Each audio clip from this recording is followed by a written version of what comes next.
I was the dumb kid in school. I was put in special classes, used to get in trouble quite a lot at school. Didn't like the way I was living, didn't like the way I looked, didn't like the way I felt. When I got expelled from school, I was like, I'm always in trouble at home, always in trouble at school, and wanted to end my life. In the moment that she passed away, a life was given, and that was my life. That was like the turning point of my life. I can't see myself into the future being a diesel mechanic. How do they take that leap of faith and take that risk and go chase what they want to chase? You said that it's safe, right? I have a habit of questioning everything, which is why I got in trouble all the time in school. But when you say it's safe, you're going to die and no one's going to care at the end of it. I realized that everyone knows what to do, they just don't fucking do it. Failure is the only way to success. You fail in business and you go bankrupt, who cares? Start another business. If you could spend 6 hours productively working, do you think you could outperform the average individual by a shitload? Are you fucked because you're mentally burnt out because you don't want to be doing the shit that you're doing? It's okay to be crap at most things, and you don't have to win at everything. I don't think it's a good idea to chase positive emotions, and I don't think it's a good idea to chase happiness and ease and comfort. If we just stay in our own lane and do our own shit and live by the rules of human experience, we can just have a fucking wicked life. If I enjoy the process, who gives a fuck? Before we jump into today's episode, I have a small favor to ask from you. If you've gotten any value from any of the podcasts, any of the content that I have put out, please hit the subscribe button. It honestly helps me so much. It helps this channel in growing. And as you've seen, as the channel grows, the guests get bigger and better, which means I can provide more knowledge and more value to you, the listener. Thank you and enjoy today's episode. Michael Johnson, thank you so much for making through South Australia, was it? South Australia, yep. Why in Sydney for? My OnlyFans account. No, definitely not. Not a good way to start the podcast. No, I just came over here. A few people reached out and just said, we want to get you on our like podcast or interviews or whatever. So we just thought, Jess and I haven't had sort of any time off or away, so we thought we might as well just fly over here, do some interviews and stuff, and then fly back. So little podcast tour. Yeah, that's pretty much that's what it is. So yeah. That's actually one of my goals to be able to do in the future is just travel to different locations. Next week I'm going to Europe, so I'm going to Ireland and I'm linking up with a few different people over there. So awesome. That's the end goal, to actually do that full time, is the podcast, go around, do that stuff. But one podcast at a time, and we'll slowly get there. Yeah, wicked. What do the listeners need to know about you to better understand the man that sits in front of us today? Geez, where do you want me to start? I mean, I've got some stories, but where do you want me to start? Do you want me to just go through the life journey, or just the earliest context? Yeah, so I guess I was the dumb kid in school. I was put in special classes. The word dyslexia and back then it was ADD was thrown around. Whether that was correct or not, I don't know. I feel like every kid's getting labelled with that these days, and I fucking hate it. Yeah, so I had that. Used to get in trouble quite a lot at school. I had bright red hair, freckles. I was a bit of a chubby kid as well. Grade 5 swimming class, I was the only kid to wear a t-shirt in the swimming school, in the swimming class. Just didn't like the way I was living, didn't like the way I looked, didn't like the way I felt, just didn't fit in at school probably. I had really young parents. They were 17 and 19. So we used to go away every weekend. So when I'd go back to school Monday, all the other kids were playing sport, team sports. I didn't sort of fit in with them because we're away every weekend. I mean, I had a pretty awesome childhood when I look back now, because I got to ride motorbikes, and my dad's best friend was the Australian junior rally champion. So we'd go to car racing every weekend. He was in drag teams and like drag racing, and not like drag queens, but like drag racing. Just to clarify. So I had a pretty cool childhood, but it made it really, really hard to fit in at school and I guess to be accepted. And then around about 15, I was a fiery redhead, so I didn't mind a bit of the biff, and I used to get picked on quite a lot. My earliest memory of school and being picked on was, I remember that I used to get picked on when I was quite young, like in reception grade 1, and I would cry because I'd get upset, and then I realized, like, if you get picked on and you cry, you just get picked on more. Mm-hmm. So I just learned how to beat the shit out of people, and so that was like my strategy. And I mean, it wasn't the best strategy. I never really liked fighting as such. It was just like I'd get picked on and just hit someone. So I ended up getting expelled from school at 15. My mum wanted me to do really well at school. Didn't do that well at school. Then getting expelled. It was a school that all her family went to as well. So mum and dad always put us through private school. Even though dad worked 2 jobs, they didn't have a lot of money. But I guess mum wanted the best for us. It was more mum than dad.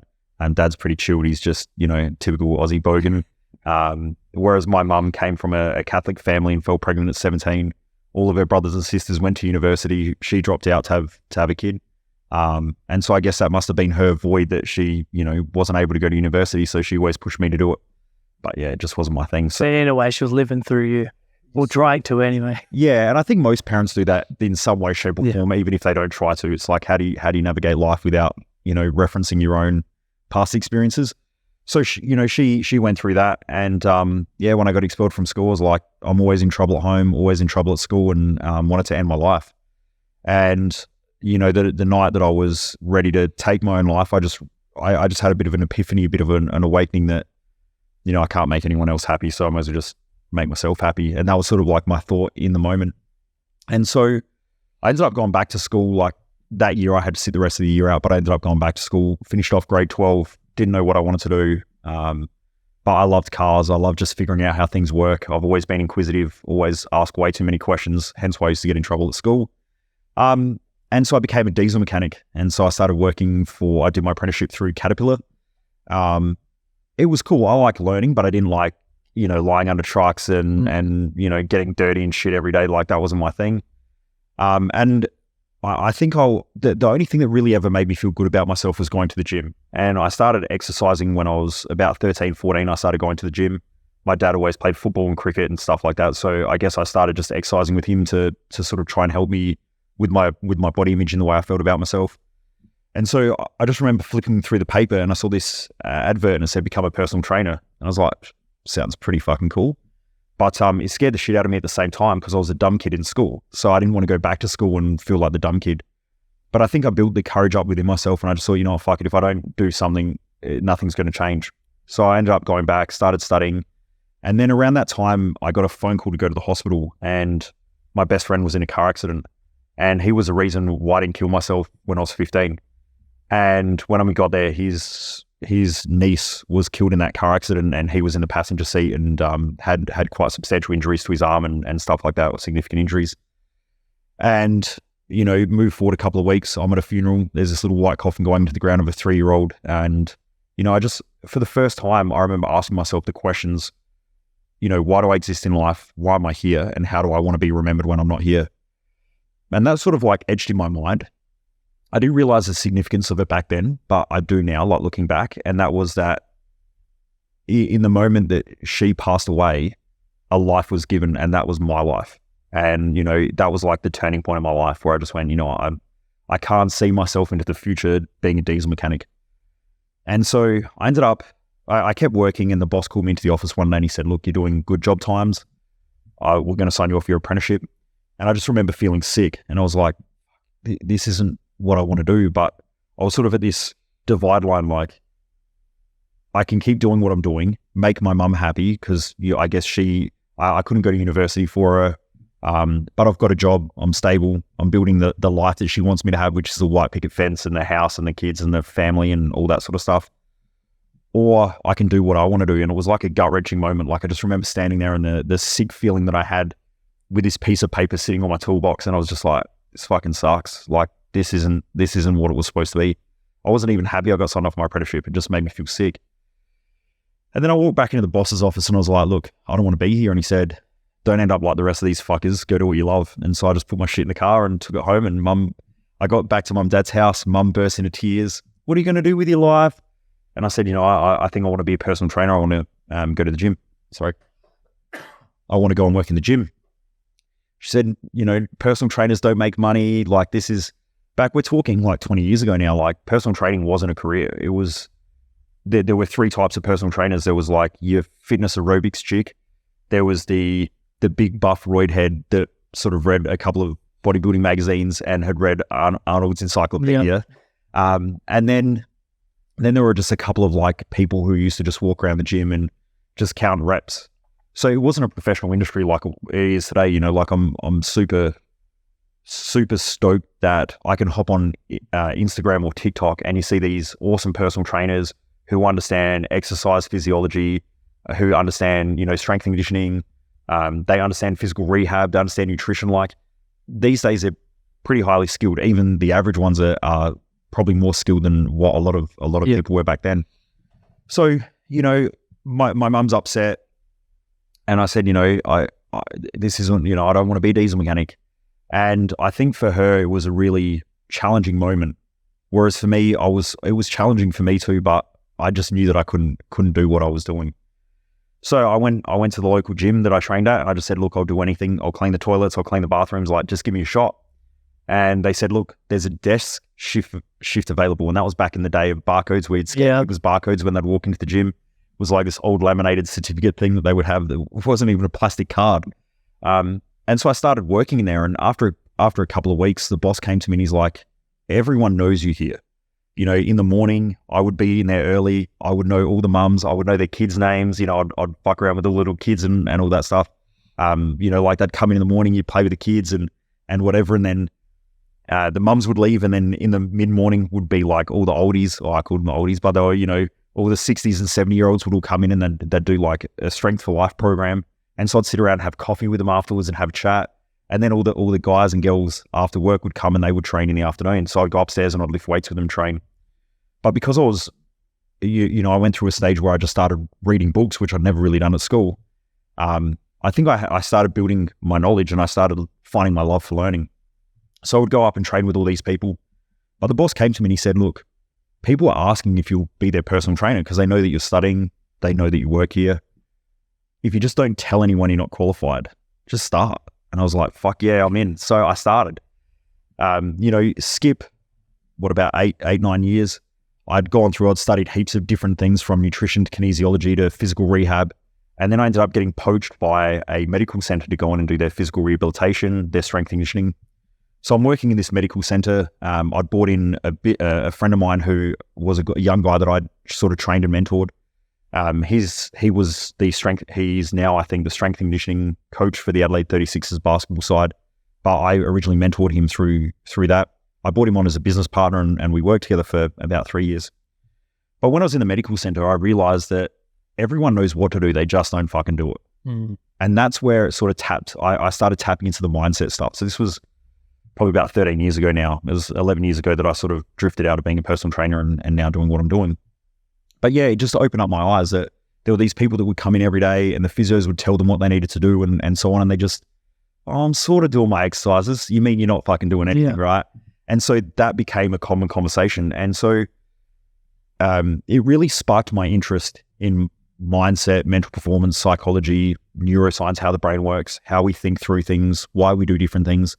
And I always had questions like, why can you put two kids in the same family? One ends up a multimillionaire, the other one ends up a crackhead. Like, what's the difference? Because you hear theories like it's the environment, like the environment creates the person. And I'm like, well, that's bullshit, because if you put two kids in the same environment, they can both end up in different directions.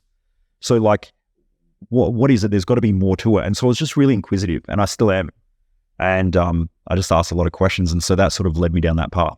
So that's the short, long story. No, I mean, coming back to the transition of you being the diesel mechanic to then going into personal training, there's a lot of people, and including myself, that are in that, I guess, they're in a job, they're in an industry that it's a safe job, it's good paying, but there's something else out there that they want to pursue.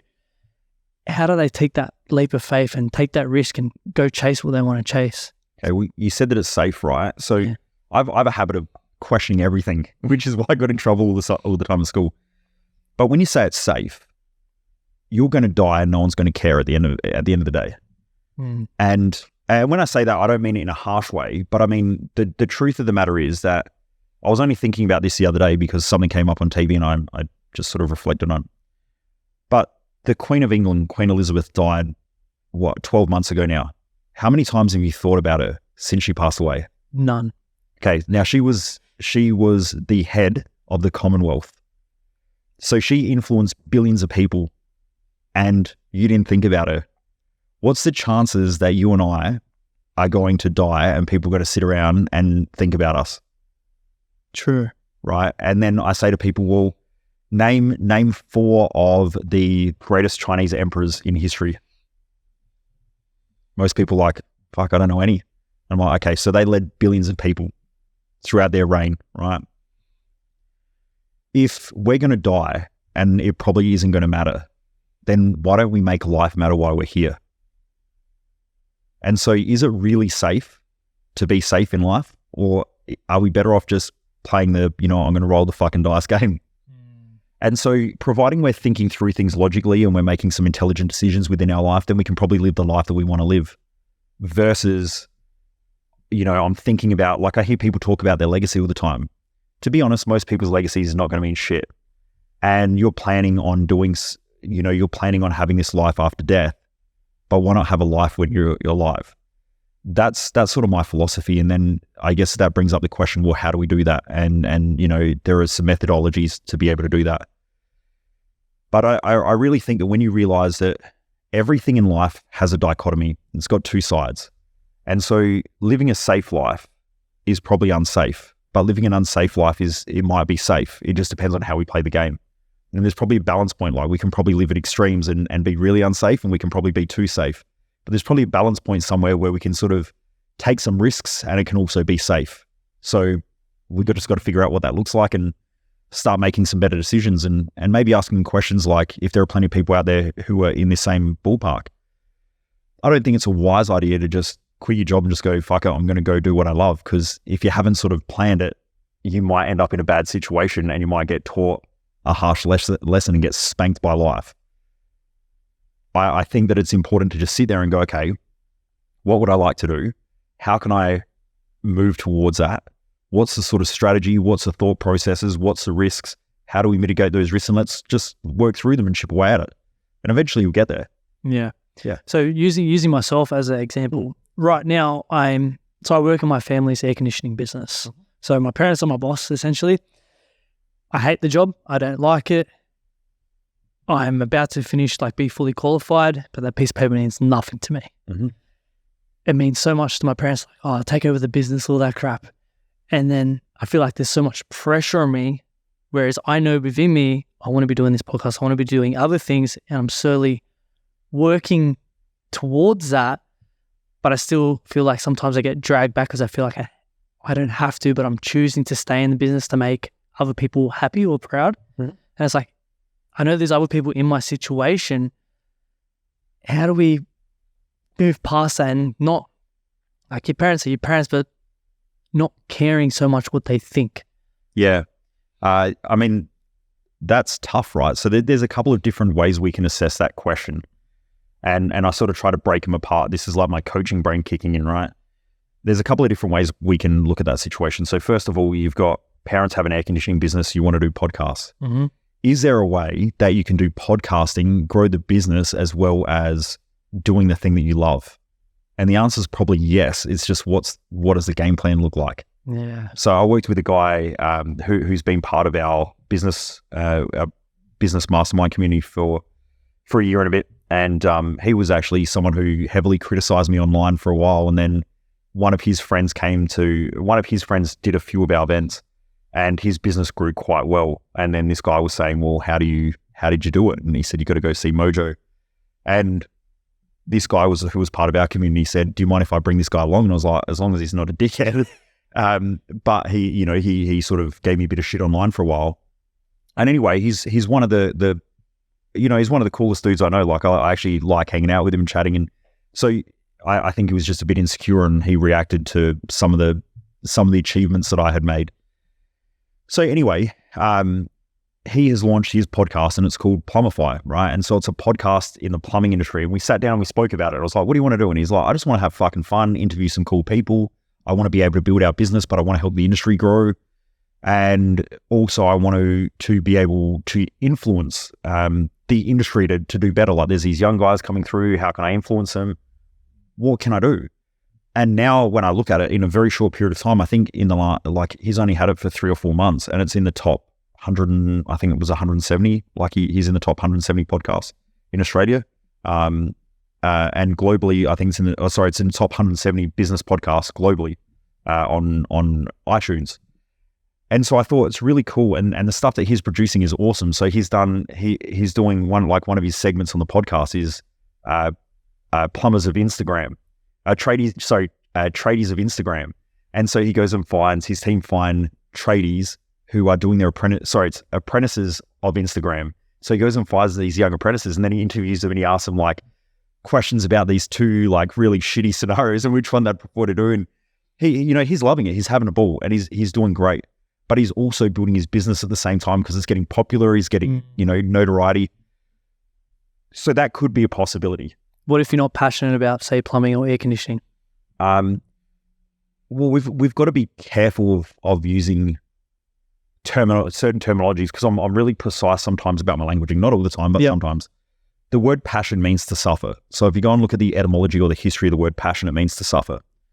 And if you read the great philosophers, like if you go and read Marcus Aurelius's book, Meditations, he talks about the need to avoid our passions. And the reason why is that when you meet someone, and let's say you're dating, you're normally passionate about that person. But when you first start dating them, you both show your best sides. As you start hanging out with each other, you realize that they have what a lot of people now label as the shadow. I mean, that was Sigmund Freud and Carl Jung's work. But they have this other side to them. So, people get all cleaned up, they go out, they look amazing, you dress nice, you say all the right things. And then after a while, you realize that they've got bad gas. They fart, at nighttime, pull the bed sheets over your head. They don't unpack the dishwasher. And so the person that you were once passionate about, you start realizing that they're just a normal person. And so then you've got to deal with the consequences of that they're a normal person and they've got two sides. They've got the things that you love about them and the things that you like about them and the things that you dislike about them. I'm careful about talking about passions because a lot of people think that because I like doing something, that's the thing that I should pursue, but that's normally setting somebody up for failure. The real question is, what would be the thing that I would love to do that has a lot of challenges, but I'm prepared to take on those challenges? And that's where you find your groove. So like, I'm not happy doing this podcast, but I'm not unhappy about doing the podcast. This is just what I do. I don't get excited about doing them, but I don't get depressed about doing them. It's just what I do. So I wake up every day and work towards something. I'm not excited about it. I'm not joyful about it, but I'm not depressed about it. And that's the groove. It's like this nice balanced state of working towards and progressing towards something. So, and then there are other things as well. Like there are hobbies that are cool to do, but then there's also work and career. And the things that we tend to make money from are where we produce value, and the things that we produce value from tend to be really fucking hard most of the time, especially if we want to excel at them. So providing someone's prepared to do all the hard work, sweet. But it comes with a lot of challenges, like monetizing a podcast and making it work and making sure you're getting the right guests and all of that sort of stuff. And if that's something that someone's prepared to do, fucking sweet. But at the same time, having a podcast and actually monetizing the podcast, they're two completely different beasts, because now you've got to start doing marketing, branding. You've got to hold people accountable when they don't pay their invoice. Where's my fucking money? Like, so it becomes more of a business. So yeah, I guess that's where I want to start, because a lot of people do chase their passions to realize that they were once passionate about something, but now they're not passionate because they get their ass kicked consistently. And I try and talk people out of starting businesses. I try and talk people out of start doing anything, because when someone comes to me and says, I want to start a business, I'm like, don't do it. They go, why not? And I go, because it sucks. Long working hours. It's fucking shit. You've got to deal with crappy customers sometimes. You've got to chase invoices. Then the tax department come and they put on their big strap-on cactus dildo and fucking smash it in your backside when you're not ready. And then you've got to end up paying off the tax department. Like and then the more money you make, you've got to be careful, because then there's legal issues, because the more money you've got, someone's prepared to sue your ass at some point for the most insignificant shit, even though you do the right thing. Are you prepared to do all that? And they're like, oh, nah. The real entrepreneur and the real business owner goes, I don't give a fuck, I'm going to do it anyway. Whereas the person who doesn't really want to do it gives up. And so I try and talk everyone out of doing everything, because naturally, if someone really wants to do something, they'll do it anyway. Yeah. And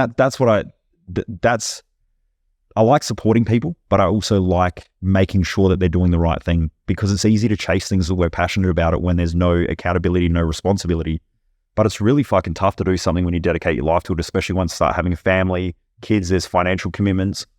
I've seen in my time as both a personal trainer and then working in the coaching industry, I would have seen thousands of personal trainers and coaches come and go. And some of them get really big notoriety really, really quickly, and then bang, they're gone. Why? Because it was just never really their thing, and it was a good idea in the moment and seemed like fun, but the fun of shit wears off pretty quick as well, especially when you've got responsibilities and accountabilities. But if it's the thing that you love, then you keep going. And I just want to clarify as well, the difference between passion and love, they're actually two different things. You said you've got kids? Yeah. Or a kid? Yeah. Daughter, yeah. The daughter?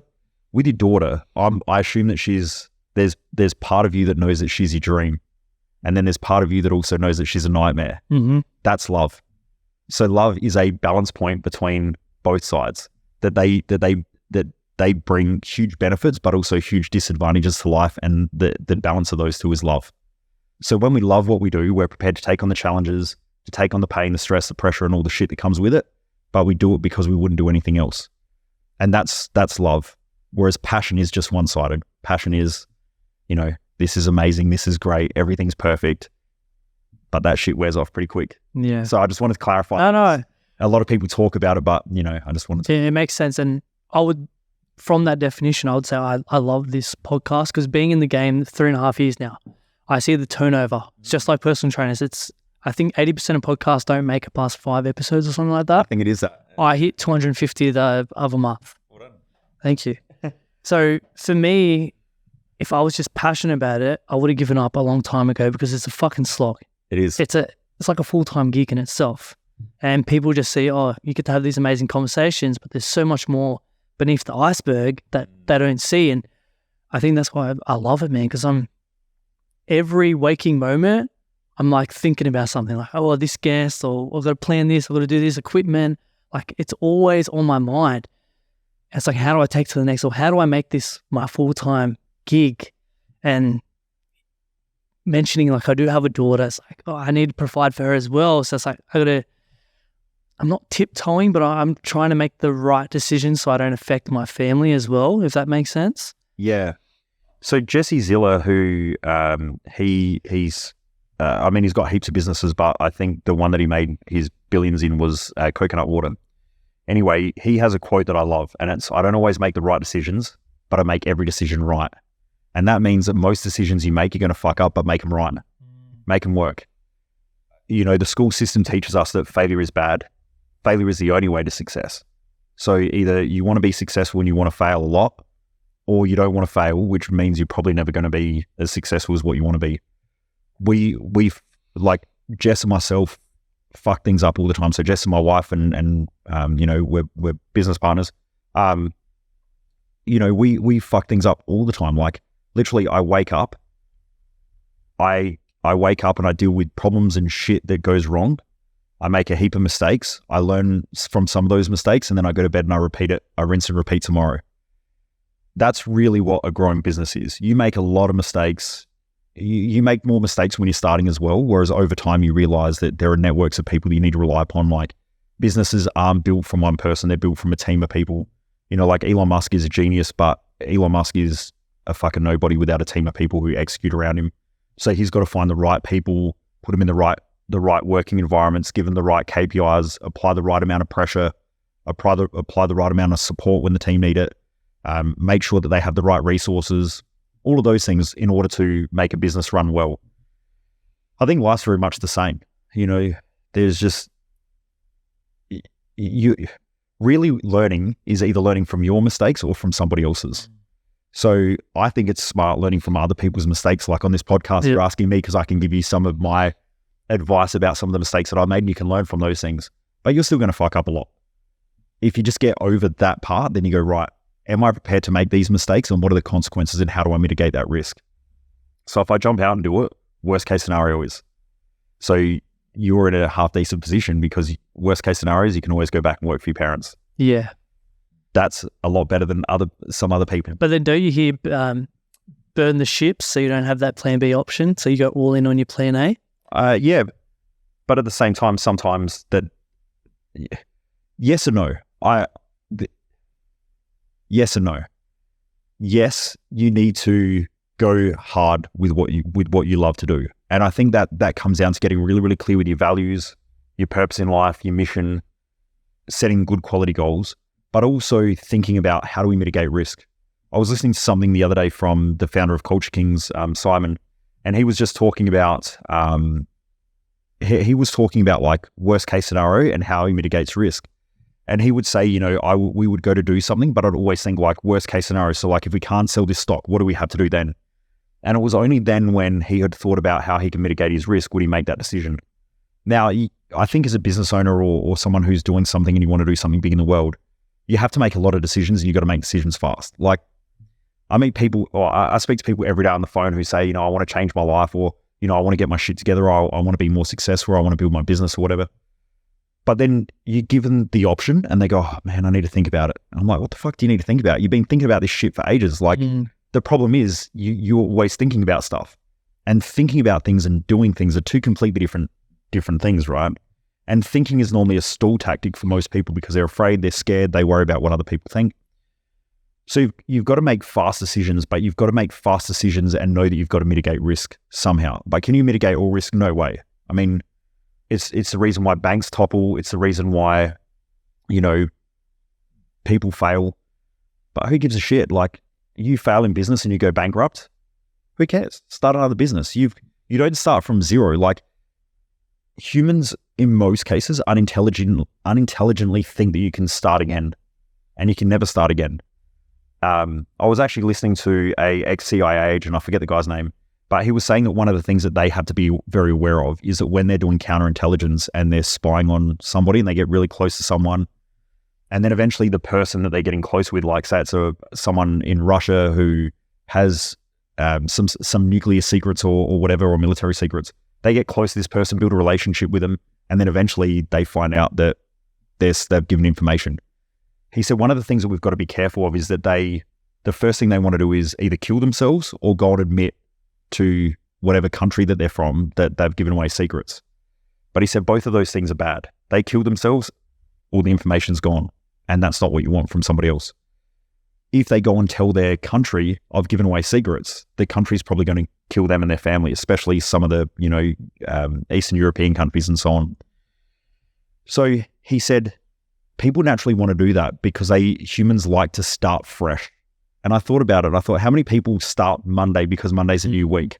How many people start on the new year because it's a new year? But the truth is the moment you make a decision is the moment you start. But you never start fresh, because even if you fail in business and you've got to start again, you don't start from zero. The first time you start a business, you start at zero. But when you've got a decade of knowledge and something goes wrong, you don't start at zero. You start with wisdom and knowledge and all that shit, which is why you can get it back really, really quick. So yeah, I always think about fast decisions, mitigate risk, move as fast as you can, and make every decision right. Like if you're a beast, you're going to fuck up, but just make it work. You'll figure it out. Yeah, okay. And you feel like you can do both at once? You said, say you do your day job and then you work when you love after work. Can you build both up, or do you have to go all in on one thing? Depends on the individual. Like I think I look statistically, and the average Australian spends around about 3 hours per day watching television. The last time I checked out these statistics. Now, I meet lots of people who say, I don't watch 3 hours of TV per day, but this is on average over a 7-day period. How many people watch 12 hours of sport on a Saturday and 12 hours of sport on a Sunday? So if you divide that up over the week, it's about 3 hours per day on average, the average person. Then you look at social media usage, and you're looking, this study that I checked, the last Bureau of Statistics study was, I think 2019 was the last one that I read. The average Australian spends about 2.5 hours to 3 hours per day on social media. Now, if you've got, let's just say the average person spends anywhere between 4 to 6 hours per day distracted by bullshit. That's essentially almost a working day. And most people at work aren't spending 8 hours. They might be 8 hours at work, but they're not 8 hours productively working. Yep. So if you could spend 6 hours productively working, do you think you could outperform the average individual by a shitload? Mm-hmm. That's why I remember like years ago when I was in my early 30s and I bought my first sort of supercar. And, I'd heard people talk shit and say, he must be doing something illegal or whatever, because the average person can't comprehend how someone can massively outperform other people. It's not that hard when you realize that most people fuck up their own lives by the poor decisions that they make. And they just stall their growth because they're spending time doing shit that's irrelevant. Like, if you're watching a heap of sport on the weekend, can you influence the game? Can you change the game? The answer is no. So then the question is, why are you watching it? People say, because I like it. Do you like the game, or do you like the emotional volatility that the game gives you? You're excited when they win. You get down and depressed when they lose. It gives you something to talk about so you connect. Could you get those same things running a business? So if you took that 12 hours on a weekend and started doing a business as a hobby on the weekends, and then you took, let's say, 4 hours of a night time. So you finish work, go home, 4 hours of night time. Could you work on something after hours? And you probably could. Now, a lot of people say, well, you know, I'm fucked at the end of the day. But are you fucked because of the hard work you're putting in, or are you fucked because you're mentally burnt out because you don't want to be doing the shit that you're doing? And then most people go, well, I'm probably tired because I'm just knackered because I'm thinking all day about my life and how I would do things differently. That's me. I go to work and because I'm mentally don't enjoy it, I'm always thinking about the podcast and stuff. By 10 a.m. I'm drained. Yep. But I recently just started taking Fridays off work. That's like my podcast content day. I can go the whole day full of energy, don't eat food, and I get to the end of the day, I'm like, fuck, I achieved so much today. Yep. But then I go back to work the next day and it's like, I'm drained. It's like, it doesn't make sense. It does make sense when you understand human behavior, right? Because when you do something that you love and you're living within your values, your energy increases and your brain capacity increases. So you get more blood flow to a part of the brain called the prefrontal cortex. It allows you to forward plan. And by the way, also get more oxygen and glucose to that frontal part of the brain. That part of the brain is responsible for better planning, forward planning. It also helps you to mitigate risk, to think through things more effectively. So your brain becomes more productive. Also, what it does is it helps you regulate your emotional states. So instead of running off your emotions, you can actually logically think through things. When you drop into what's known as the limbic brain, or you could say the amygdala, but there's some other parts of the brain involved. It's more of the emotional state. So it's known more as the monkey mind or the monkey brain or the animal brain. And so when you do that, you naturally become, it's part of a survival response. So you've gone from thriving in the prefrontal cortex to surviving. And when you're in survival, you want pleasure without pain. You want to do good things without bad things. You want ease without discomfort. You want happiness without unhappiness. But it all creates vicious cycles. So people who chase happiness normally are unhappy. People who tend to chase comfort normally end up living uncomfortable lives. When you realize that, like, doing this podcast is both, I would assume, a comfort and a discomfort, right? It's both pleasure and painful. It's both good and bad. So when you're sitting in that sweet spot in the middle, when you've got your groove, and you can't always do it, you sort of swing in and out. But I guess it's like a pendulum that swings back and forward. If you're living outside of your values and you don't have a real clear mission in life, the pendulum goes real high one side and then swings back heavily the other side. So that's where you get people that chase crazy fantasies and delusions, but end up depressed as shit because their life never turns out the way that they expected to. Whereas when you're sitting in your groove, it's like, yeah, bad shit happens, but let's just keep going. Challenge happens. Yeah, cool. I'm comfortable now, but that's not a good thing. Let's get uncomfortable again. And so you start to sort of balance your life out in your emotional states because you're using your prefrontal cortex and the most evolved part of your brain to keep your emotions in balance. And it's our emotions that tend to burn us out. So, you know, a lot of people crave these high positive emotions, but if you look in physics, that's all right, it's all good. If you look at basic physics, anything that's a positive charge attracts a negative charge to stabilize. So do we want to have a stable mindset and stable emotions, or do we want to have positive, which then attract a negative? Or if you look at a magnet, you've got a north pole of a magnet attracts a south pole of a magnet to stabilize. I don't think it's a good idea to chase positive emotions, and I don't think it's a good idea to chase happiness and ease and comfort and all that shit. Because every time I watch that, it always swings back the other way, and then you've got to deal with the opposite at some point. And I mean, this philosophy has been around for thousands of years. I mean, the Chinese called it the yin yang principle. So you can't have good without bad. You can't have peace without war. And time again, I've watched people try and chase an easy life and just end up fucking their whole life. I've watched people chase happiness and just, they're so worried about happiness that they're actually really unhappy in life because they realize that happiness just comes and goes. It's just a fleeting moment, like all of our emotions. You can be pissed off 1 second and be calm the next, but you can be happy 1 second and unhappy the next. So I think that it's a really bad idea for people to chase emotional states as a goal versus chasing fulfillment, which comes from the effort that you put into something meaningful within your own life. I hope that makes sense. Yeah, it does. And you mentioned values, and it's a big part of what you speak about. Yeah. How do you tie your values into something that you don't quite enjoy then? you would have to do it because it provides some benefit to your values.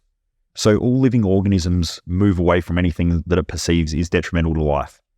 If you get a petri dish and you put a little bacterium in there or a single cell organism and you put a toxin in there, it'll move away from it. So all humans move away from things it perceives are a disadvantage in life. Now, the reason why you haven't changed the circumstance, or the reason why people don't change the circumstance, is because they actually have more unconscious benefits to doing what they're doing. It's just that they're unconscious. So when I've worked with people who say, you know, I don't like drinking alcohol, then why do you drink? There's got to be benefits to it, right?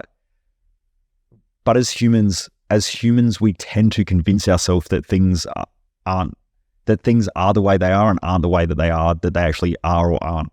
So I guess I should say that better. Humans will convince themselves that life's okay when life's not okay. And even when life's okay, they can convince themselves that life's not okay. So humans have an innate ability to consciously convince themselves of shit that isn't true. And it's our self-awareness. And we all have times of awareness. And you know, the more you develop yourself and the more you understand your own human behavior and the way that you act and respond, the more self-awareness you have. The more you use that prefrontal cortex, the more you can govern and control your thoughts. The more you're stuck in your emotions, the more out of control you become. And so people who are attached to their emotional states tend to just swing like pendulums. And if you watch someone who's out of control, you can try talking to them logically and you can't. Like, you just can't do it. So it really comes down to training yourself, convincing yourself, thinking through things more effectively. And if you just stop and ask yourself the questions, what are the benefits to me doing what I'm doing? Like, let's say it's in your circumstance, working in the job. What are the benefits of working the job? Well, you get financial stability, you get to provide for your daughter. Is being a good dad important to you? Yeah. And is providing financial stability important to you? Mm-hmm. Is that more important than most other things that you do? Yeah. Yeah, so you're actually doing something that's really meaningful to you. See now how you smile? Because you're like, fuck, I never realized that. Yeah. But because we convince ourselves that it's not important and that there's something else I'd rather be doing, we don't see it as being a stepping stone on the path. We see it as being like a dead end. And so because we see it as being a dead end, every day you wake up, and I'm just making an assumption, but I'm assuming you wake up and you're like, fuck this shit, I've got to go back. Versus, okay, cool, I get it. I'm providing financial stability for my daughter and making sure that she's okay, and that makes me a good dad. I also want to make sure that I'm putting a safety net in so that when I do jump out and get to do the podcast, that I can do it, my daughter's safe, but also it gives me some time. So I might be able to do it to get the podcast running for 6 months. And if it doesn't work, I can always go back. But if it does work, I've now got a 6-month buffer that gives me the opportunity to see if it does work. And so now you go to work with, instead of a fuck this job attitude, you go to work with like, cool, I appreciate that I actually have this job and I appreciate that I have the stability so that I can provide for my daughter and also have the opportunity to potentially make the podcast work. Your emotion will shift just like that. Yeah, wow. You've shifted me a lot now. Yeah. It's just got to be on the way, not in the way. And a lot of people don't see this, right? I have people who come to me and I try not to work with people who have hit rock bottom because I like helping people who want to live above the line. Like, you've got most of society and you've got most of society try to keep everything average because most people want to fit in. I don't want to fit in, don't care about it. What I care about is being the best I can be. And that means standing out, which also means criticism, judgment. People don't get me. I'm not understood. People misinterpret shit that I say all the time. It's just how it is. But all great people that have done great things have had that same thing happen, right? When someone drops below the average line in society, people come in and they support and they try to pick up and they move them back to average. But if you watch someone who hits rock bottom, people pick up, move them back to average. But once they start doing better than average, they start trying to chop them down again. So our society has this habit, especially in Australia more than anywhere that I've seen. The tall poppy syndrome. Yeah, but Australians have that thing of like, right, we like to support people, but we don't like to support them doing too well. And it's just a really shit mentality. Like, it's good that we help people from rock bottom. But my goal is, my personal objective in life is not to help people who are rock bottom to get back to average. There's a whole medical industry, mental health industry and all that are trying to bring everyone to average. I don't care about that. I care about making people awesome and making them live inspiring lives. Because I believe that, you know, very rarely do you see a little kid, and I'll take adults out of it because adults over time become more bitter and fucking all that shit, and that, you know, They just get pissed off when someone else is achieving and they're not, and all of that stuff. But you look at little kids and you watch a Ferrari drive past. Little kids just fucking lose their shit. Why? Because they see it and they go, wow, that's awesome. I don't get to see that normally. And it inspires them. They see someone with a great body and they go, wow, look at that person, like a big muscly guy. They go, wow, look at his muscles. Girls see a woman who's beautiful and they go, wow, she's beautiful. They go into a nice house and they go, wow, this is amazing. And kids have this wonderment of great things. Adults see that same thing. It makes them feel insecure. It brings up their shit. And then they're like, oh, fuck them. They're probably, drug dealers and they probably this and that's why they've got money. And then they justify why they're shit, right? My goal is to help people to be inspiring, because I really believe the greatest gift that you can give people is to be an inspiration and remind people of their own inner greatness. And that doesn't mean that they should walk in your shoes or follow your path. It means that they should find themselves and go follow that path that's inspiring to them so they can inspire people. So that's my journey. But coming back to what I was talking about before, when someone comes in and let's say that they've hit rock bottom and they say, all this bad shit's happened and all that, what I'll do is I'll sit down with them and let's say they might be using drugs and they say, I don't want to keep using drugs. And I go, well, cool, what are all the benefits? And they go, there are no benefits. Okay, really? Let's sit down and let's figure this shit out, because you've never thought about it. Sometimes I'll ask a question to somebody and they go, I don't know. If I ask you a question, you say, I don't know, and the response is that fast, have you even thought about it? Or is it a reaction? Most people just live in a reactive way where they react to things versus think about things. It's like when you walk down the street, hey, how's it going? You're good. Yeah. No one actually answers properly. Yeah. So it's the same sort of thing, right? And so I'll get someone in and they go, taking drugs is bad. I hate taking drugs. I've tried to give up drugs, but it's all bad. And I go, what are the benefits? And they go, there are none. And I'm like, hang on, I'm going to hold you accountable. Let's fucking do this. And so when I hold them accountable, after a while, they realize there's heaps of benefits. And until they see all the benefits, they're not going to realize that those benefits also have disadvantages and then change. But when they keep trying to shut down and keep those patterns of behavior unconscious, it will keep making you do things so that you're consciously aware of the pattern. So yeah, you just have to go on and look at that. Every time I've got a pattern that I want to change, I keep doing it, I know that there are benefits to that thing. So I sit down, I write them all out, and then I'm like, fuck, I didn't know that, that would be a benefit. And then you can start to go, okay, is there a better way of getting that same thing in a different way? And normally there is, but then it gives you the ability to move forward because you know why you do it. Yeah, because in our head, we create the scenario of this is so bad, this is so bad. Like for me, my job, like, I hate it, I don't want to go to it. But what you pointed out before, I get to provide for my daughter, my family, be a good dad. I'm like, oh shit, there is purpose behind that. 100%. I mean, you've got a wicked podcast studio, right? I'm assuming that wasn't free, and I'm assuming that the job paid for it, right? Yes, exactly. So can you see how there's like all these unconscious or hidden benefits? When you find the hidden benefits, you realize that it's actually pretty cool that you get to go to a job that allows you to do this shit. Talking about feelings and emotions, especially when it comes to men, I've seen a post on your Instagram saying men don't want to talk about their feelings and emotions. They want to solve the fucking problem. Yep.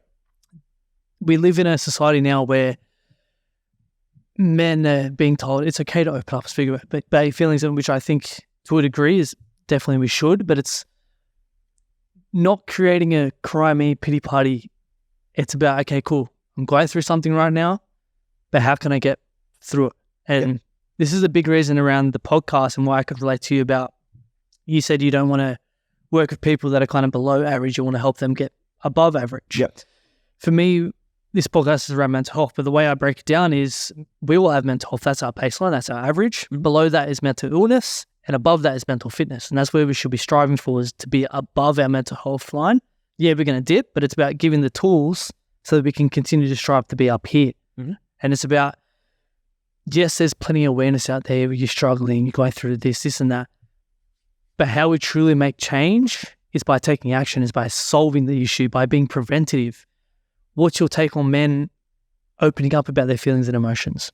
Yeah, so, I mean, as you're probably aware, I try to think through things from different perspectives.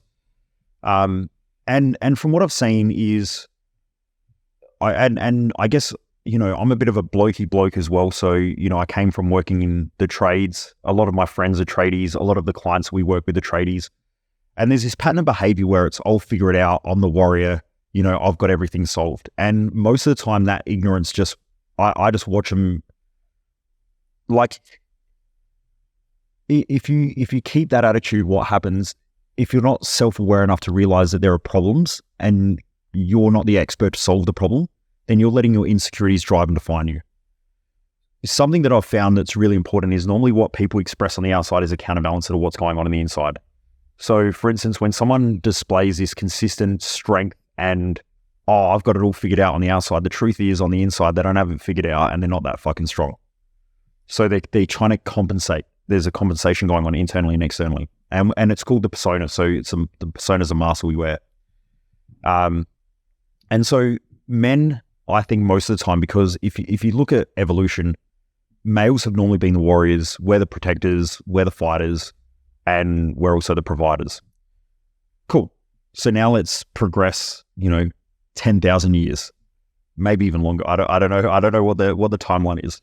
But now you've got guys, they start a business, don't know what they're doing, but I'll figure it out. I figure everything out, and they do it all alone. The truth is that most people who are successful aren't going to be successful as an individual. They need a team of people. But this person's trying to prove their worth, show that they can figure everything out, show that they're the best, and they do that at the expense of other people.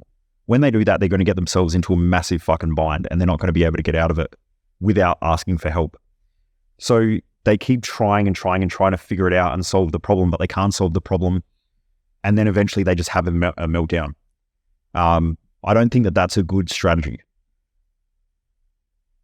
I think that if you've got the self-awareness, you realize that you're shit at 99.9% of things in life, and that's normal. So just be shit at the things that you're shit at, but be really good at the things that you're good at. I think way too many men especially think that if I'm not good at everything and I can't prove myself at everything, then that means that I'm not really a warrior. And I don't know that they think about being a warrior, but it's like, well, I've got to be good at everything. And so I watch friends of mine, they sit around, they're like, oh, if I was playing AFL or I was playing NRL, I would have done this. And it's like, shut the fuck up. You wouldn't have done anything. That's why you're not playing. Shut up. But it's like guys have to have this, I've got to be better than you, one up. And you see this a lot with blokes when they sit around with each other. It's like, oh, I kicked a footy 10 meters and oh, that's nothing. I kicked it 15. And someone else comes along and they're like, oh, I kicked it 25 when I was 15, when I was your age. And it's like a dick measuring competition. Yeah. And it's like, what really is the point or the purpose of that conversation?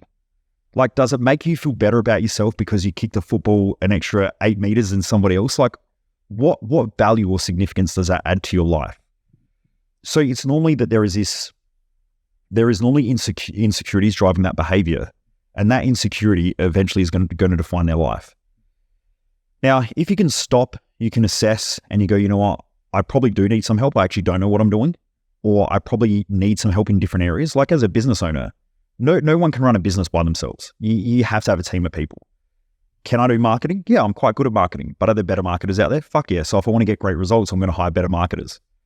Do I know finance?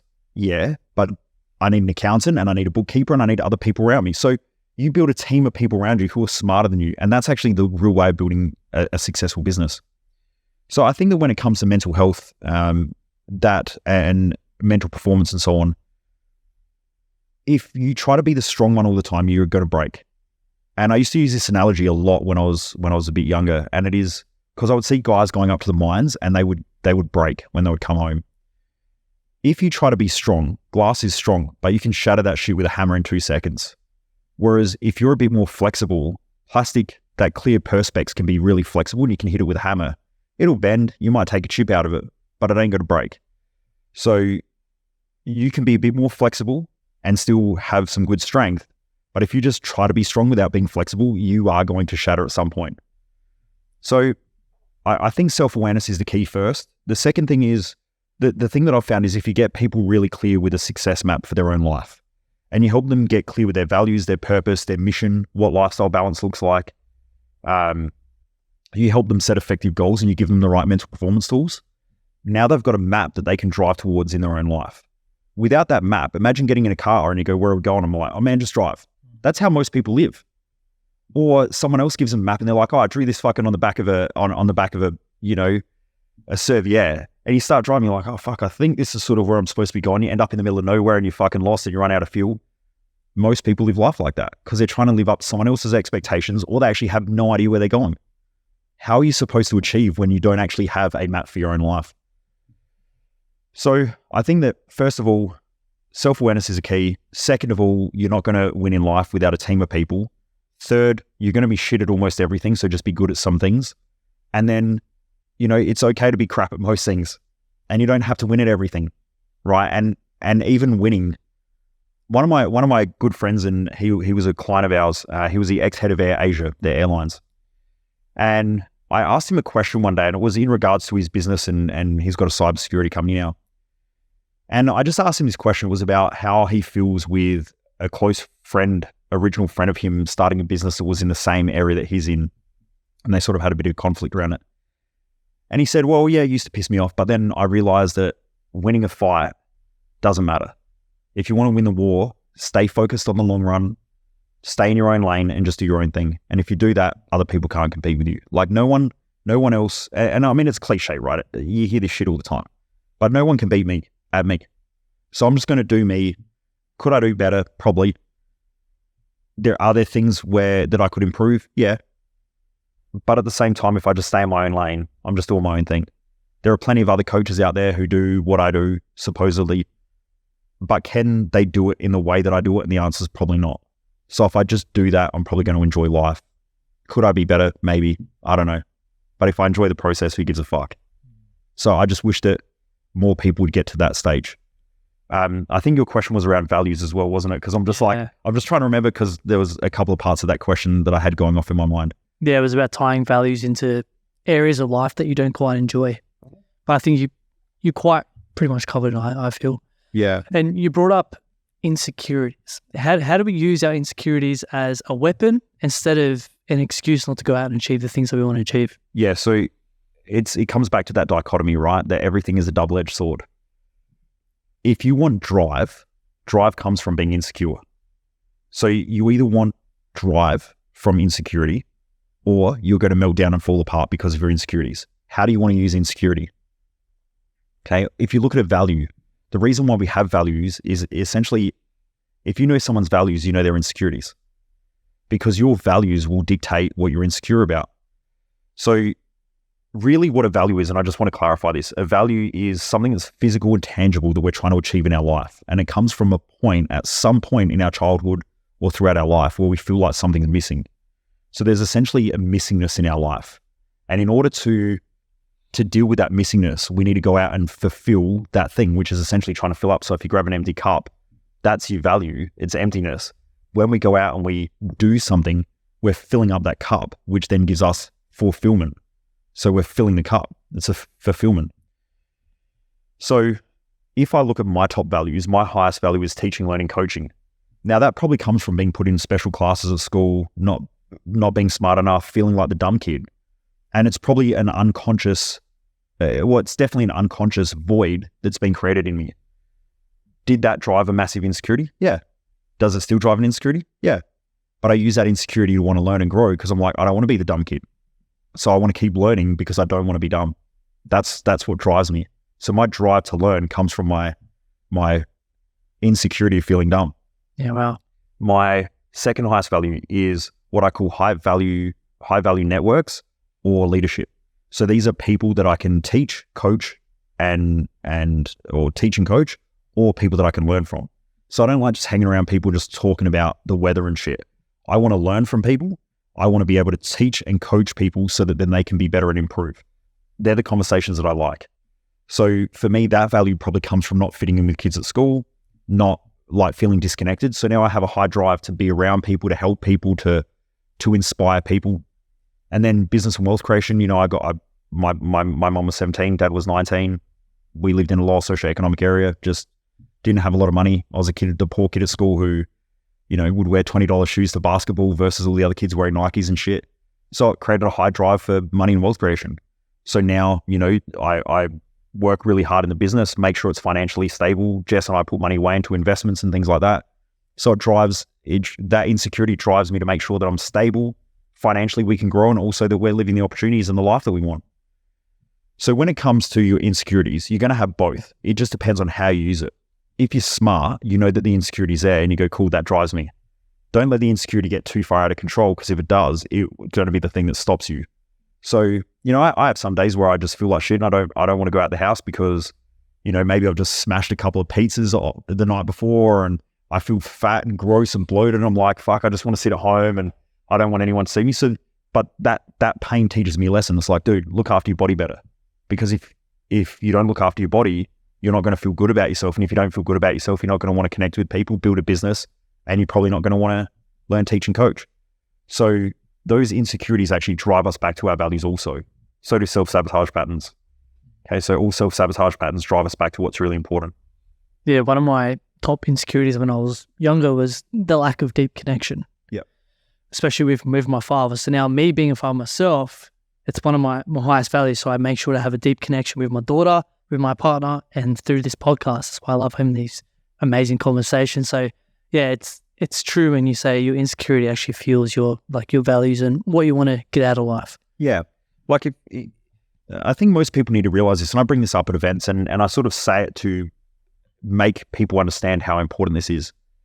If I said to you that you're a really shit stamp collector, what's your emotional response? I don't collect stamps, I don't care. That's my point, right? So when things aren't true to us and they don't have meaning to them, we don't give a shit. But when something is important to us and we give meaning to it, it hurts. So if I said to you, you're a really bad dad, that's going to hurt. Yeah. So our insecurities drive our need to want to prove ourselves, to be better, to improve, and all that sort of stuff. So when we react to things, it's because it's meaningful to us. If someone gets on social media, and I'm better with this, but I used to react to this. On social media, someone would get on there and like, you're fucking shit, you don't know what you're talking about. And then the next second I'm like, 30 minutes deep into this, comment that I'm like telling this person how fucking stupid they are. And now I don't give a shit about it because I know no matter what I say, it's not going to change anything. But it would be because that part hurts. If someone says, you look fat and gross, my fourth highest value is physical performance and physical movement. So that hurts. Whereas if someone calls me a shit dad, I don't have any kids. So I'm just like, yeah, whatever, cool. No response whatsoever. So the things that we find meaningful are also the things that hurt us, but they're also the things that challenge us, but they're also the things that create our drive. If we took away that insecurity, your drive goes. And I see a lot of people who work really, really hard to prove themselves. They get to a point or a goal that they've wanted, the drive drops, and then they're up self-destructing and sabotaging it to go back to where they were before, because all humans like their own drive. We like to achieve things. We like to accomplish things. We like to make things. So yeah, that's why missions are important, not just goals. Because if you're goal driven and work really, really hard to achieve something, you get there and you're like, yes, I've done it. I've made it. And then there's only one way from there, and that's back down to the start again. And you'll go back to what you know, you'll sabotage, you'll fuck everything up, and then you drive again. That's why a lot of people have financial issues, because they will drive to get out of the pain. They get out of the pain and they go, cool, time to celebrate, back to pain. And then they get their drive back. So what I always say is either be setting the next goal or have a long-term mission so that you're driven over a 30 or 40 or 50 year period versus being driven by a 1 year goal or a 3 month goal, because you'll probably sabotage it. Yeah, having the big mission, but a bunch of goals within that. So you're not just falling off the rails every single time. Yep. Talk to me about some of the myths and misconceptions that are around mental health that you see. There's a lot. It's a tough question, because what I know is that humans react due to confirmation biases that they have. And I mentioned before that there are always benefits to what humans do. So even when people say that they're depressed or they have these mental health issues, there are also benefits to them having such a thing. I can give you some examples and then I'll let people make their own minds up versus my opinions, which then people then go, well, that's bullshit, whatever. I was working with someone who came down to work with me a couple of weeks ago, and very successful business person, and he's having panic attacks and anxiety issues. And what had happened was he's been diagnosed with having anxiety disorders and panic attacks. Now, what I know about anxiety is it's normally driven from what I've seen. This is from my experience. I know there'll be people out there who think otherwise, but there's normally a time pressure associated with anxiety. And that's a time to achieve something, a time to rush towards something, a goal that needs to be met, a pain that they're trying to get out of. but there's some rush for something. And it's normally time pressure. And what it does is it stimulates things like adrenaline. So you have this adrenaline response and this anxiety. It also, let me just double check. Yes.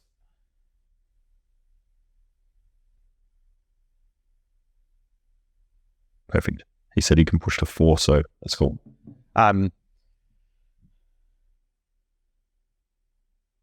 So they'll have this anxiety response. That anxiety response is actually a safety mechanism. So if you look at how human biology is, humans have a need to survive, right? So there's this hierarchy of life. You can go back to Maslow's law or Maslow's hierarchy, but essentially humans have to survive. It's our number one goal.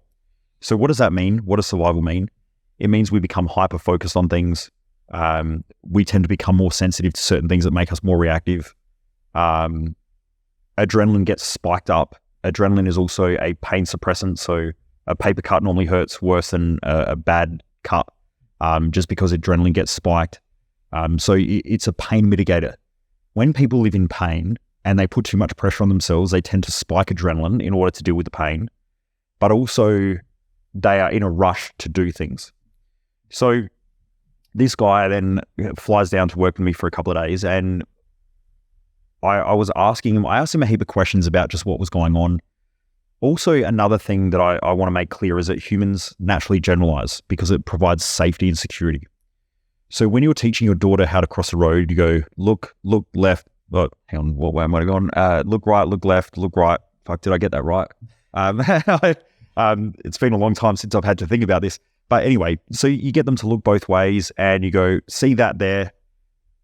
Be careful of crossing the road in front of that. And you point towards a red Holden Commodore. Now, if she was very specific about that, and the next time you go there and you point and there's a red Ford, like let's say a red Ford Falcon, then she goes out to cross the road by herself and she steps in front of a bus and dies. Non-effective strategy, right, for survival. So what happens is you point, she sees big boxy steel thing driving towards us, therefore don't cross in front of that. And so she generalizes and she goes, okay, there's a red Ferrari coming, don't step in front of that. There's a big bus coming, don't step in front of that. There's a tram coming, don't step in front of that. So we tend to generalize things for survival. The problem is generalization is a survival response. So how many people say, I've had a shit day? You can't have a shit day. There are moments in time in the day that you label as shit and then you turn the whole day into being shit. But it was at 38,300 minutes. I'm asking Jess here in a day, seconds in a day. 86,400 seconds in a day. So when you say it's a shit day, which of those seconds were shit? Because that's a pretty gross generalization of 86,400 minutes, right? So humans have this ability to generalize, but not be specific towards things. You'll hear people say, they do that all the time. And I'm like, is that all they ever do? Just that fucking thing that you're complaining about? And the truth is that they don't. But because of our survival response, we generalize.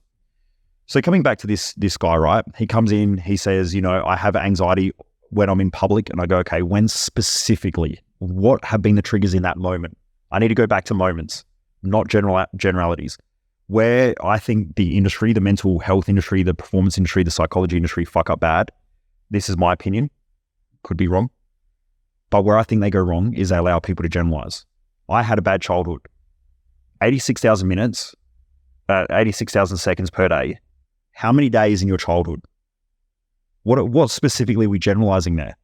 It's a pretty big fucking generalization, don't you think? So when you allow people to do that, the majority of that conversation then is bullshit. Yet we allow it. So what I do is I go to moments specifically where the triggers have happened. In those moments, what we found was there was a consistent pattern. His business has grown. He is now moving into environments where he used to deal with more trade-based guys, and he would win decent-sized deals in business. But now he's dealing with big corporates. They have checks and measures. They come in with their lawyers. They come in with accountants in order to do deals. So now he's moving into an environment where he's the guy who wore trackies and a t-shirt to win jobs, $1 million plus jobs, multi-million-dollar jobs. Now he's winning big jobs, and he's got to go into these environments. So what he's doing is he's seeing that their skill sets are far superior than his. He starts freaking out because he's like, shit, they're judging me, they're criticizing me. And so now he starts playing this, role play in his head. So he has a fear response and he goes, I just want to get the fuck out of here. So he's starting to have panic attacks. Now, is that a strategy or not? In a way. Yeah. So he's got a strategy to essentially provide him with safety and coping mechanism. Yeah. So when I pointed this out multiple times, he's like, shit, I've never thought about it that way. And I said, I know, that's why I'm the guy and you're awesome at what you do, but I'm good at what I do. And when we went back down, I said, what do you really want? What are you trying to achieve? And he said, well, I'm trying to build this big $100+ million company. I'm going to have to do more of these deals. And I said, cool. So what are the benefits of doing these deals and all that? And he said, well, I get to learn from people smarter than me, blah, blah, blah. And so he goes through this list. And then he's like, shit, I never knew that they're all actually helping me. They're on the way, not in the way. Whereas like before, he would see these guys are smarter than me, therefore it means I'm done. Now he sees these guys are smarter than me. I get to learn off these people, which actually makes me better at business. Just those little tweaks make a huge difference. This week, I got a phone call from him. And like I said, I've only, I worked with him only a couple of weeks ago. And he said to me, I was in a big meeting and I started feeling like I was going to have a panic attack again. Now, by the way, when we're talking about panic and anxiety, they're also fear responses. A fear response is a survival response. So anyway, I said, good, run me through what happened. He goes, I was really proud of myself because I could feel that I was starting to get anxious. I noticed what was going on in my head and I started feeling like that they were going to judge me because I didn't have things as prepared as what I felt like I should have. But what I noticed was in the moment, it was teaching me to come into these meetings more prepared and also to learn other stuff before I go to these meetings so that I feel more confident and more prepared. And he said, I actually stopped the whole thing just by thinking through it in my head. I was like, awesome. And he goes, yep, I can guarantee you now I don't have an anxiety disorder. And I was like, all right, cool, man, whatever. No, I mean, not whatever, but like, good on you because now you have a skill set that you can use through this. So that's, when we're talking about anxiety, that's a common pattern. I had a young girl who came to work with me and she was having what was labeled and what was diagnosed as social anxiety. When it got triggered, she was at a family function. She didn't want to be there. Family weren't her high value. She was doing it for her mum. And she went to this family function and then she started having a panic attack or an anxiety disorder. So then she was diagnosed because multiple times she gets dragged along to family functions and outings with her parents, doesn't want to fucking be there. She doesn't have a high value on socializing. She's quite, I would say, more of a computing nerd type person, doesn't really like connecting with people. And she gets dragged into these environments. And so every time now it goes to happen, she just has a panic attack and she doesn't have to go. It's a strategy. So once we worked through it, she was like, shit, I didn't realize this is a strategy. And I said, cool. Do you have other times where you don't have panic attacks? And when she's in certain environments with certain people with similar values, she doesn't have it. She only has it when she's dragged into environments with people that she doesn't want to be around. So when I analyze all this stuff and I really sit down and I go through this with people, you realize that a lot of the time it's a strategy. What I also know is that the word depressed means to push below. So if we come to an average line, depressed means below average. And then you have excited, elations, all of those emotions that are higher. Most people that I've worked with over the years who have had a depressive disorder or can claim to have depression, what I've found is that the majority of times their expectation of life or their expectation of themselves doesn't match the fantasy that they have in their own mind. And so if you have someone who feels like they should be further ahead in life, but they're not there, and they feel like they're letting themselves down, they start criticizing and judging themselves, eventually they'll get depressed. I've recently gone through something like that. Yeah. It's an unrealistic expectation that you're putting on yourself. Yeah. I thought like I had to leave my job, I had to be doing podcasting full time, I had to be doing all these things. Yep. And I just went down a fucking spiral and every day I was just so clogged up here because I felt like I had to be over here, but in reality I was in this moment. Yeah. And once I took a step back and like, okay, what's actually really important to me right now? It's my family, it's my health and fitness, like just focusing on the basics. Yep. And that's just this week recently, I feel so much better. Because I'm just going to work, getting my job done, coming home, spending time with my daughter, going to the gym, going for my runs, and I feel on top of the world. And then I get to come into this podcast today with a fresh mind. Yep. So it's just not getting so caught up in where you want to be. It's just living in the moment and focusing on the basics, the little 1%, as I say, that are going to help you to eventually reach that goal. Yeah.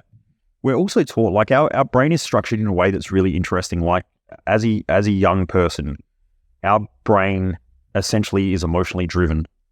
Then the neuroscience is showing that women tend to develop, their prefrontal cortex starts to come online and become more effective in their early 20s and males late 20s. So that means that we start to govern our emotions and we think through things more effectively, which is why guys do a lot of stupid shit, in our teenage years and our young years, trying to fit in and prove ourselves to others and so on. But we're automatically set up to be governed by our emotional states. We also, in order to control our impulses, with your daughter, you'll see that she's probably quite impulsive, quite emotionally driven. So fear will tend to drive her responses and impulses will drive her responses. So if she wants to do something, she'll just do it in a moment. Mm-hmm. In order to counterbalance that impulse, you need to implant your values onto her and say, don't do that, it's bad, or that's wrong. That's essentially you implanting your values onto her. Now you do that because you were trying to keep her safe, you're trying to protect her. Her brain, though, is essentially wired to be impulsive and reactive according to fear, which is why babies will react to loud sounds and shit like that. So as you get a bit older, you start thinking through things, but your brain sort of hasn't come online, especially in your teenage years and so on. So life can be pretty fucking tough because you've got these emotions that tend to be peaky and trophy, and you want pain without pleasure, you want ease without discomfort, you want comfort without discomfort, and so on. And so your life swings like a pendulum. It's quite emotional. But then as you start to become more of an adult, your brain starts to come online a little bit. You start to think through things. Society also places this pressure on you, but you're essentially have implanted values from your parents. So you're trying to deal with those. Then you go to school, teachers implant their values. Then you can have religions and shit like that. And so you're getting consistent implanted values. When you look up to someone, you impose those values onto you. When you look down on someone, you impose your values onto them. And so in society, essentially everyone's just imposing their values on each other. So life can become pretty fucking confusing and chaotic for most people. So how do you create your own values? Well, you don't create them. They just are what they are. Yeah, okay. But, and I'll answer that question in a second and I'll come back to it. Just remind me of it. So then what happens is you're trying to figure out your own life. But now when you go to make a decision or you even think through things, your mind is clouded by everyone else. So you think, I want to go do this, but what are my parents going to think? What's my partner going to think? What are the kids going to think? What about the kids at school that you haven't seen for 20 years? What are they going to think when they see it on Facebook? And so you start having all these like crazy thoughts that you're like, fuck, this is shit. But it's actually not. It's just part of a process. And part of that process is helping you to find yourself. So I have a philosophy, and I only realized this probably a year or so ago, and I've never really heard anyone speak about this. I could be wrong, but I've never really heard anyone speak about this.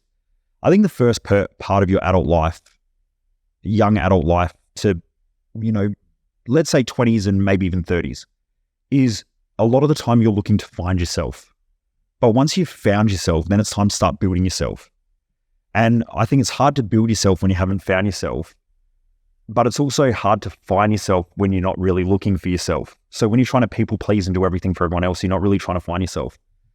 So we go through these stages. I don't think life ever gets easier. I think we understand it more. And I think that if we started teaching more people about how to understand life, which is what I try to do, is I try to create, and these aren't just my ideas, these are, a lot of the people that I learn from and stuff like that as well.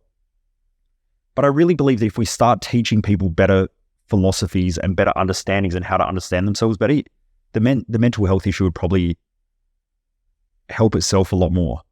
Whereas when we keep teaching people bullshit because you've got people who teach bullshit on top of bullshit and bullshit, we just say the same fucking shit because it's, someone says it so it sounds good. And like I hear all the time, people start talking about happiness. And I'm like, happiness is just such a shit metric for life. I've never met someone who is super successful who really talks about happiness. What they'll talk more about is fulfillment, following and doing things that they enjoy or that they love. They're taking on challenges, they're trying to solve a problem, and that becomes more of their journey. Whereas people who are stuck tend to think about happiness and avoiding pain, and they talk about an easy life and, like the financial freedom shit. I've never met a rich person who thinks about financial freedom, okay? Because they know that they're still trapped no matter how much money you've got, because there's more responsibilities, there's more accountabilities and so on. It's just the problems change. So I think that if we taught people that in life you solve a problem, and it just creates another fucking problem. Life is grades. We have grade 1, grade 2, grade 3, grade 4, and so on. Grade 1 problems will have grade 1 teachings and lessons. and then it has grade 1 tests. The test is always uncomfortable. It always fucking sucks. I have tests all the time. They suck. But should you pass the test, you go to the next grade, and every level has better rewards. So you don't get to be a millionaire in business without going through a lot of learnings and lessons, a lot of fucking tests, and they're hard, but eventually you get to that $1 million. If you keep going, you'll get to 10, and so on. It's just the same shit on repeat. But the cool thing is, can you do more cool shit in life as a millionaire than what you can when you're broke? Yeah. Can you do more cool shit at 10 million than what you can when you're $1 million? Yeah. So it's just life opens up more and you can live more of your values the more successful you become. And that's really what it is. I wish more kids were taught that way, that no matter what you do in life, you're just going to solve a problem, create another fucking problem. The question is now, what problems do you want to solve in your own life? What challenges do you want to take on in your own life? How do you want to live? What's life supposed to look like for you in your future? And are you prepared to work hard for that thing? I think that's a better conversation than an easy life or, stuff like that. And I think part of the mental health issues is that so easy to look on Instagram and see the dude with a 6-pack and go, shit, I want to have a 6-pack. Then you look and you go, shit, they've got a beautiful family. I don't have a beautiful family like they do. They're making more money than me. Therefore, I feel like shit. Social media just makes us feel super insecure and confused about our own life. I think if we just stay in our own lane and do our own shit and live by the rules of human experience, we can just have a fucking wicked life. In the world of, as you said, social media, are people pushing their values onto you? And coming back to that question before, how do we figure out our own values? Is it just by how you live your life determines the kind of values that you live by, or? Yeah, so a lot of people have been taught misconceptions. So people think like kindness and happiness and stuff like that are values, and they're not. Every human being says, I want people to be kind to me, but what does that mean? Because to different people it means something different.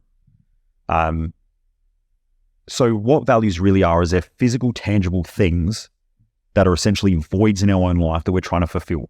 So you obviously have a void of being a parent and potentially maybe having a family. That void, which is an insecurity that you have, is essentially driving you to want to be a good dad. So that there is one of your values. Now, how do I know that? Because you speak about your daughter. You work for your daughter. And when I say it, you smile as well, which, is a confirmation as well, because we tend to react in our face through certain ways. If you've been around people for long enough, you sort of see these patterns. So you didn't get to choose that. It's just almost that chose you. But there was a point in your life where maybe you felt like your family dynamic when you grew up wasn't the family that you wanted or something like that.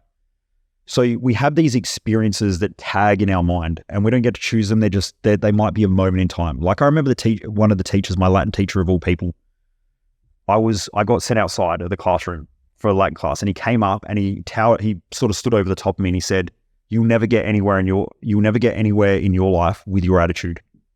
And the first thing that went off in my head was like, fuck you. That thing, I believe, has probably driven me to want to teach people and teach people in my way. And that's probably partially something that's etched in my mind. Going to basketball, like I still have a vivid memory of going to basketball and rocking up and having cheap shit shoes and other kids calling me Pov. So that probably drives my need for wanting to be financially stable. I didn't choose that. It chose me. So now that I acknowledge those things, what I can do is I can look at my life and say, based on my current life, what are the common patterns that I have within my life that I find valuable? Now, some people say things like, I'm doing all this shit in my life that are my values. That's bullshit. They are. It's the fantasies that are stopping them from seeing that. So the implanted values of others. Like we get mums who come to our events and they say, family's my highest value. And I go, really? How many hours do you work a week? And they go, I'm a business owner, I work 60 hours a week. And I go, cool, how much time do you spend with family? And they go, I spend a little bit, maybe on weekends and bits and pieces. And I go, when you're spending time with family, what are you thinking about? And they're like, a little bit of family, but mainly business. So what's their highest value? Business. Yeah, but they don't want to admit it to themselves. Every time I ask them the question, I say, who in your family had a real high value of family?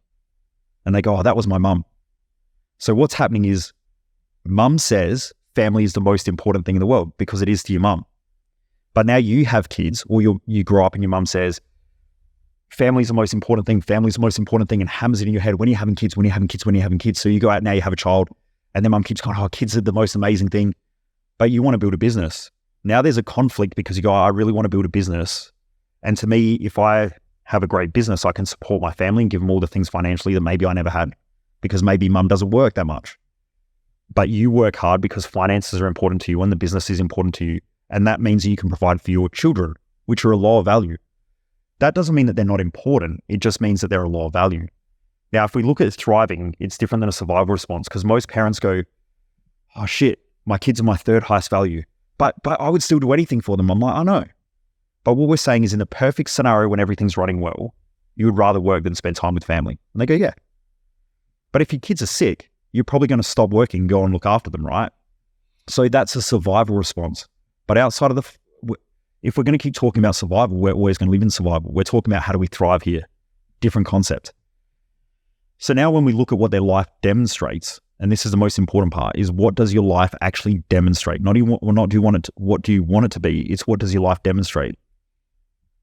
When you have a look at that person, their life demonstrates business, career, finances, or something along those lines. And then they probably spend time with family, and there's probably some other things in there as well. So for me to find someone's values is really easy because you just talk to them and it's important to them. Like I know for you, financial stability or something like that is important, and then also your daughter, because you've spoken about them, and then the podcast. From what you've said is the podcast is about connecting with people. Now they're probably your top 3 values. Yeah, and then health and fitness is up there as well. Okay. Yep. So they'll probably be your top 4. Mm-hmm. So if you spend most of your life connecting with people, and you could monetize that, looking after your daughter, and providing for her financially and having a safe environment, are you in a relationship as well? Yeah. Yep. So it's probably family. So you've got family, and actually you work for your parents as well. So that's probably showing that family is important. Mm. So you've got family. You mentioned fitness and health. The podcast, which essentially is connecting with people, learning probably is a high value as well. Yeah. Something personal like that. growth. Yeah. Yep. And then what was the other one? Financial stability or something like that. So they're probably top 4 values. If you spend 90% of your life in those 4 values, how would life be? Pretty damn good. Yeah, so they're your values. Also, it's what your life demonstrates.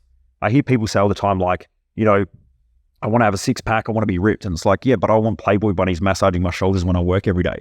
Just because I want something doesn't mean that that's important to me. Because if it was, I'd have them. It's what are you prepared to do to really get what you want?